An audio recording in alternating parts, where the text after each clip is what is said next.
बंजारा समाजाचा अनुसूचित जमाती एसटी प्रवर्गात समावेश करू नये या प्रमुख मागणीसाठी आज बुधवारी सकल आदिवासी समाजाच्या वतीने पैठण तहसील कार्यालयावर भव्य मोर्चा काढण्यात आला होता। या मोर्चात बंजारा हटाव आरक्षण बचाव अशा घोषणांनी यावेळी परिसर दणाणून गेला होता। एकलव्य भिल समाज संघटनेचे प्रदेशाध्यक्ष अशोक बर्डे यांच्या नेतृत्वाखाली हा मोर्चा काढण्यात आला होता।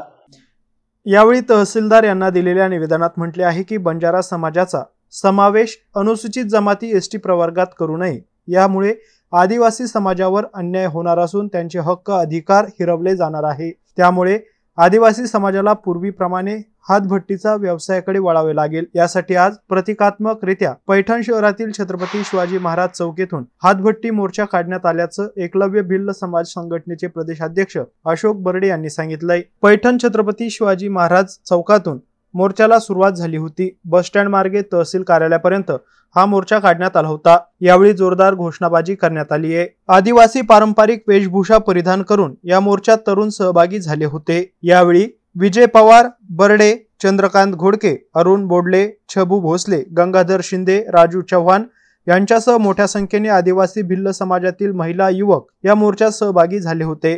गौतम बनकर, एमसीएन न्यूज, पैठण, छत्रपती संभाजीनगर। मी अशोकराव बर्डे, वीर एकलव्य संघटनेचा प्रदेशाध्यक्ष या नात्याने आम्ही सकल आदिवासी समाजाच्या वतीने या ठिकाणी आदिवासी हातभट्टी मोर्चाचं आयोजन पैठणमध्ये केलेलं आहे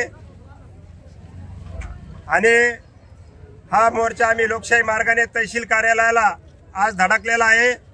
आम्ही दऱ्याखोऱ्यामध्ये राहणारे माणसं आहोत। आम्ही देशाचे मूळ मालक आहोत आणि मूळ मालक असताना सुद्धा घटनेचे शिल्पकार भारतरत्न डॉक्टर बाबासाहेब आंबेडकरांनी जो आम्हाला संविधानाच्या माध्यमातून या ठिकाणी एसटीचं आरक्षण दिलेलं आहे, ते आरक्षण दुसरे लोक या ठिकाणी हिरावून घेण्याचा प्रयत्न या ठिकाणी करत आहेत। परंतु आमच्या संविधानावर या ठिकाणी आमचा विश्वास आहे। बाबासाहेबांनी एसटीला आणि एसटीला जे आरक्षण दिलेलं आहे ते आरक्षण हिरावून घेण्याची ताकद कोणामध्येच नाही असं आम्हाला या ठिकाणी वाटतं। काही धंदांचे प्रयत्न या ठिकाणी आरक्षण हिरावून घेण्याचा प्रयत्न करत आहेत, परंतु आम्ही आमच्या एकजुटीने या ठिकाणी दाखवून दिलेला आहे। या ठिकाणी आमचं आरक्षण जर जाण्याचा प्रयत्न झाला तर लाखो संख्या आमची रोडवर उतरून आंदोलन करील, शासनाला या ठिकाणी दाखवून देईन आणि सरकारने नक्कीच आमच्या या एसटी आरक्षणाची दखल घेतल्या पाहिजे। कारण आम्ही गरीब लोक आहोत। आम्ही वीटभट्टी सारख्या, ऊसतोडी सारख्या कामाला जाणारे आमचे लोक आहेत। आमच्या लोकांचं शिक्षणाचं प्रमाण खूप कमी आहे। आम्ही धनदांडके लोक नाहीत, म्हणून आमचं आरक्षण या ठिकाणी हिरावून घेता कामा नये। शासनाने याचा विचार केला पाहिजे। संसदेमध्ये कुठल्याच प्रकारचा कायदा या ठिकाणी पारित झाला नाही पाहिजे, अशी एक आमच्या मोर्चाच्या माध्यमातून विनंती आहे। चंद्रकांत घोडके, ॲक्शन कमिटी प्रमुख, कोळी महासंघ महाराष्ट्र राज्य या पदावर मी समाजाचं काम करतोय। आज आमच्या पैठण तालुक्यातील सकल आदिवासी समाजाच्या वतीने या तहसील कार्यालयावर मोर्चा काढलेला आहे आणि आमचा हा मोर्चा म्हणजे हातभट्टी मोर्चा, या हातभट्टी मोर्चाचं नाव देण्याचं एकमेव कारण म्हणजे आम्ही या देशाचे मूळ निवासी आहोत आणि आमचा पारंपरिक तो व्यवसाय आहे। परंतु ईश्वररत्न डॉक्टर बाबासाहेब आंबेडकरांनी आम्हाला 1950 पासून जे आम्हाला आरक्षण दिलेलं आहे आणि आमच्या जीवनमानामध्ये एक सुधारणा झालेली आहे आणि आम्हाला आरक्षण दिल्यामुळं सर्व समाज आमचा शिकलेला आहे आणि या समाजाची उन्नती झालेली आहे।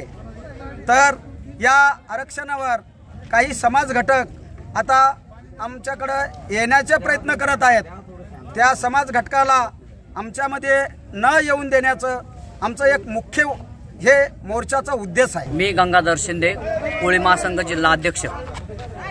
आमची आज सकल आदिवासी समाजाचा हा जो मोर्चा होता पैठण तालुका, या मोर्चाची मुख्य मागणी होती की आमच्या समाजाला 1950 पूर्वीपासूनचे जे डॉक्युमेंट्स मागतात तर ते डॉक्युमेंट्स आजही आमच्याकडे उपलब्ध नाहीत। त्यावेळेस कोणत्याही शासनानं त्यावेळेस कुठलंही प्रकारचं शासन त्या टायमाला कार्यरत नव्हतं, ना ग्रामपंचायत होती ना कुठलं मूळ पुरावे होते।